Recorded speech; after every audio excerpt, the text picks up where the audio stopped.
गिरफ्तारी इस आशय की दी जा रही है कि बहुत समय से 4-5 महीने से हम देख रहे हैं कि लगातार देवी देवताओं को गाली दी जा रही है, धर्म परिवर्तन किए जा रहे हैं, उस पर हम करते हैं कंप्लेंट, कुछ नहीं। हमें रात दिन गाली दी जाती है, सवर्णों को रात दिन गाली भी दी जाती है, कोई कार्रवाई आज तक नहीं हुई। हमने एक व्यक्ति विशेष को बुरा कह दिया, गंदा कह दिया, जो मेरी राइट टू स्पीच के अगेंस्ट है। मेरे को बोलने का स्वतंत्रता है, अधिकार है। मैं प्रधानमंत्री को भी कह सकता हूँ वो एक गंदा आदमी है और बुरा आदमी है, नहीं है इस लायक। तो इसलिए इस आधार पर अगर कोई FIR हुई है जहाँ मैंने कोई अपराध नहीं किया, तो मैं पुलिस को ये सुविधा दे रहा हूँ कि मुझे अरेस्ट करें और जेल भेजें।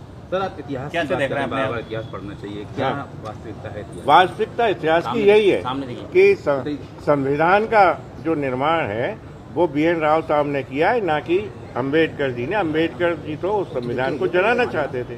उनने खुद कहा कि मैं इस संविधान से सहमत नहीं हूँ। आपने कहा था कि अम्बेडकर जी अंग्रेजों के, हाँ, 100% अंग्रेजों की गुलामी की उनने, अंग्रेजों के एजेंट रहे और भारत की स्वतंत्रता में बाधा उत्पन्न की। आपके खिलाफ FIR हुई है तो मेरे को कोई दिक्कत नहीं, और 10 हो, मैं लगातार यही बोलूंगा। उनका कहना है कहा जा रहा है कि आपके घर पे 1 लाख जूते फेंकेंगे, 10 लाख जूते फेंकेंगे। हमने उनसे कहा है कि 1 लाख नहीं 10 लाख लेके आए, हम उनका स्वागत कर रहे हैं। वो 15 तारीख को आ जाएं, मेरे दरवाजे पे आके दिखाएं, मैं उन्हें चैलेंज कर रहा हूँ। जाओ।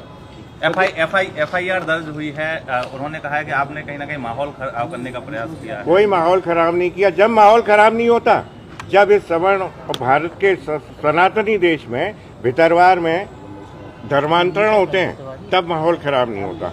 जब सवर्णों को, सनातन को, देवी देवताओं को गालियां दी जाती हैं, तब माहौल खराब नहीं होता, तब कोई FIR नहीं होती। मालूम नहीं कि क्यों पुलिस प्रशासन ऐसे बिल्कुल दबाव की राजनीति में काम कर रहा है। मैं तो ये चाहता हूँ कि अब एक नहीं 100 और FIR हो। अम्बेडकर जी पर क्या विचार है आपके? अम्बेडकर जी पर मेरा कोई विचार नहीं, वो कोई लायक नहीं है कि उसके बारे में बात भी कर।